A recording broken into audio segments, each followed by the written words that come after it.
Allora, se ci sono già delle domande, altrimenti partirei io con una domanda per entrambi. Dunque, in questo capitolo della saga, in questo capitolo cinematografico della saga, ci addentriamo in argomenti forse più adulti, no? Che abbiamo a che fare con il matrimonio, la famiglia, la maternità, la responsabilità. Mi piacerebbe sapere da entrambi di voi in che direzione sono cresciuti anche i vostri personaggi.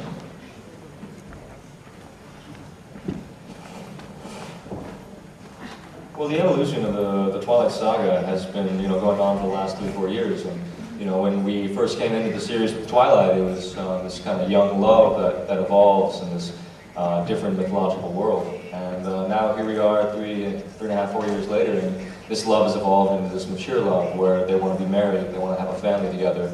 And it's a little darker. And so, it gets into that more mature themes. I think up to this point, it's been very obvious that we're such a close-knit family. And so I think the difference between this film and the others is that we're no longer a unit. We're split right down the middle, and our family disagrees with what's going on. And so for Rosalie's character, it was really nice to play the one thing that Bella could rely on, and the person that was there for her when no one else was, and when everyone was turning their back on her, and Edward and the rest of the family. So I think that was finally had a little moment. Ci sono domande? Vorrei anche sapere da entrambi di voi come, diciamo, se è difficile lavorare ogni volta con un regista diverso e qual è stato in tutti questi anni il vostro punto di riferimento costante?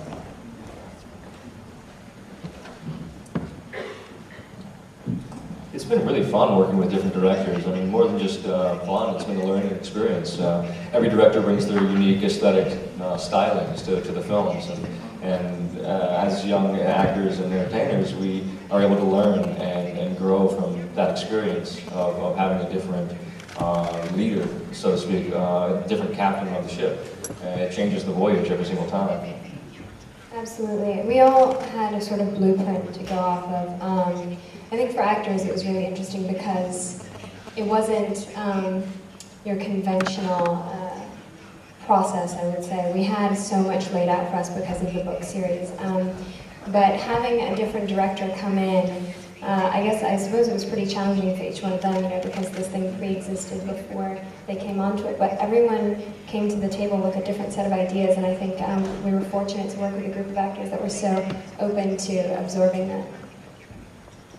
Plus the constant, presence of Stephanie Myers from day one of Twilight. From the first cast dinner we had, we were able to pick her brain and ask her many questions about our characters and about the evolution of the series. And because it's very important for us as actors to portray each film as its separate identity, which is what each director was able to do as well. Because of the difference in directors, each film had its own unique feeling, its own aesthetic, its own style. And but yet, in the last in Breakdown Parts 1 and 2, we had Stephanie Myers come on board every day. So it was really nice to be able to, as a producer, she was there every single day, and it was wonderful to be able to have that reliance right there. Ma capita che appunto che i registi nuovi, quindi che entrano nella squadra, che sono appunto dei neofiti, poi vengano proprio da voi a chiedere consigli sui personaggi, insomma, vi è capitato di dare consigli voi al regista che entra all'ultimo momento nella squadra? All the directors were very wonderful about asking us and creating the characters with us and creating the differences. Especially with Nikki and I, we played brother sister. We were the twins of the Cullen family, and we all have unique perspectives of our characters. Every actor does, every director does. For instance, in this last film, we all had individual meetings with Bill Condon, explaining the process of how to break up the film into two different films, or how to break up the book into two different films, and as well as what we thought about our characters, where we thought they would lie in terms of the divide of the family. And when Bill questioned me about where he thought, where I thought Jasper was in terms of this divide, I kind of just explained to him that, Jasper's a part of this family because of Alice. And so it was very much, he's always on board with her, and he's very respectful of that. And he's a gentleman, so it was really fun for me to be able to, assert that sensibility within my character that I've been living with for years. I didn't have that same experience. I didn't feel like the directors that we worked with came to, I guess I ask a lot of questions, so maybe I didn't leave room for them to ask me very many. It was a nice collaboration, but I always felt like I was going to them for answers, and Bill Condon certainly provided me with everything I needed. First of all, we had an additional, I think, 30 actors in this movie, and Bill took the time to actually meet with every single one and go over both scripts. And so, I mean, we both know it says a lot about him. And I was very confused stepping into this last movie because Rosalie has played, she's been sort of one very consistent thing in Bella's life. And so I was worried that the transition would look not sloppy, just sort of, I don't know, not thought about as much as it should have. I don't know, we left off and these movies don't revolve around our characters, they revolve around Bella and Edward, and so every moment you have is a crucial moment to explain who your character is, and I was always going to the directors asking for help.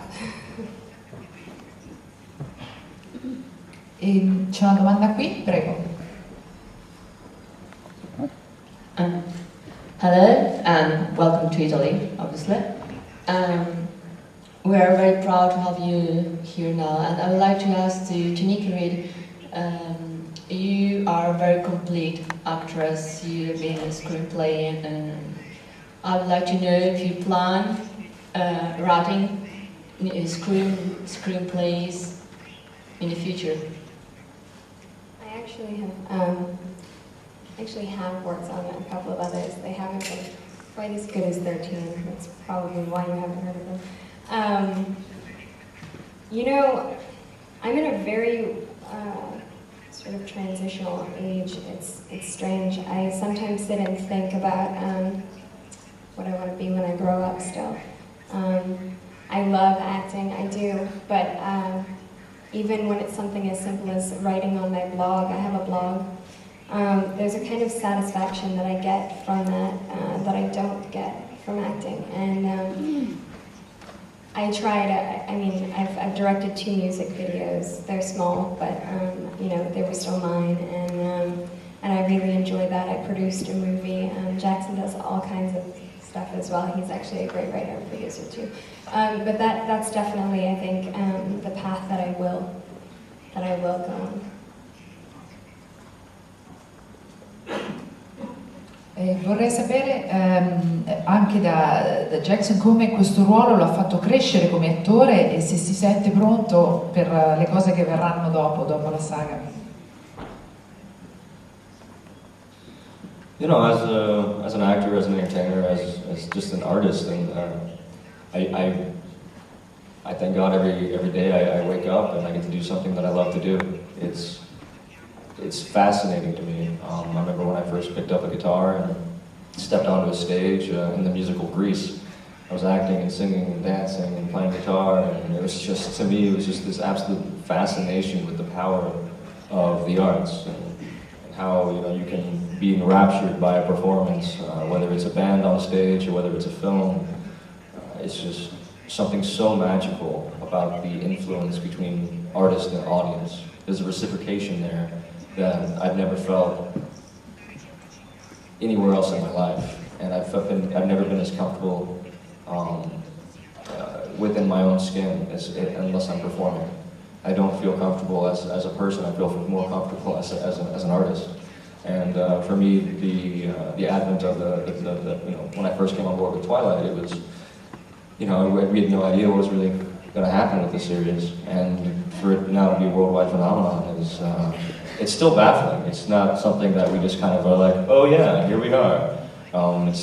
It's just a day-by-day process of just kind of doing something and putting your entire heart and soul and passion into a project. And I will continue to do that the rest of my life until I leave this world. Una domanda lì, e una qui davanti prima e poi lì dietro. Volevo chiedere, questo film, questi film, questa serie è incentrato ovviamente sulle figure di Belle ed Edward.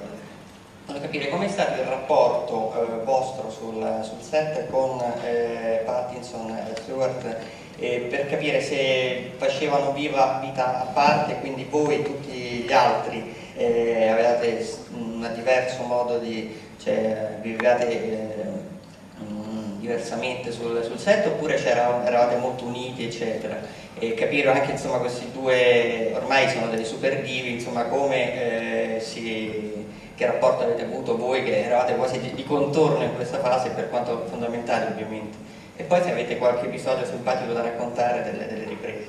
Grazie.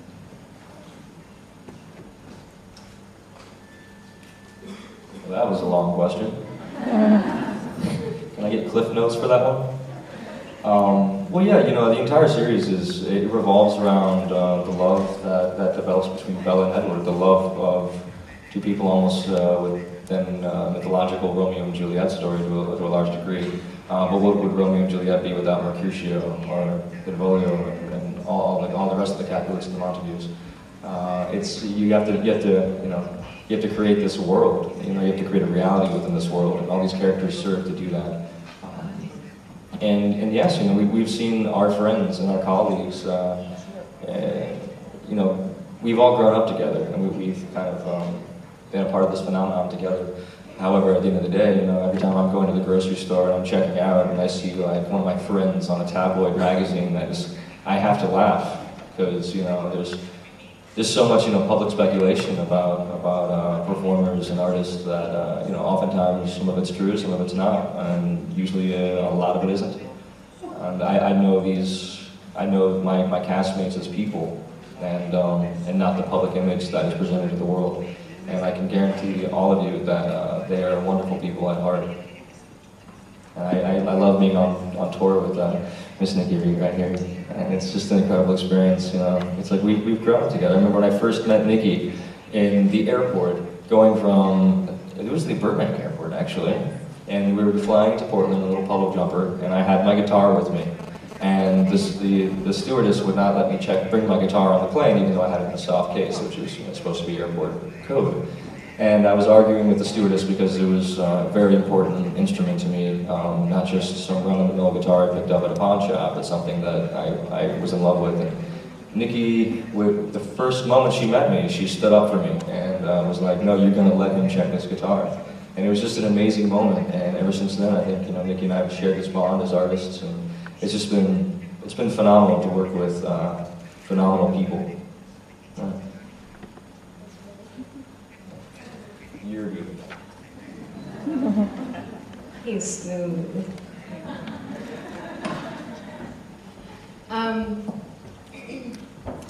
You know, that's an interesting question. Things have changed. Jackson gave you a very ideal answer, and you know, when we started out, most of the cast was unknown. We were a bunch of kids in Portland, Oregon. It's a great city. It's an artsy city. We used to go to, you know, listen to live music and have dinners and do things. And we started out very much like a family. And I think we've all been wanting to hold on to that. But the truth is, things changed as the movies got bigger. It would be strange to say that they didn't. You know, there are suddenly bodyguards on set that there weren't before, and it was a lot more tense, and it wasn't how we started out, which was very innocent. And I think that got hard for all of us. You know, it got hard to start seeing all of your friends in magazines and drama created that didn't necessarily exist, and constantly defending you know, relationships or friendships or and like you're going in circles and you're never going to win. And it's been a learning experience, I think, for all of us. So it hasn't remained the same to me. It's not necessarily bad, but it is different.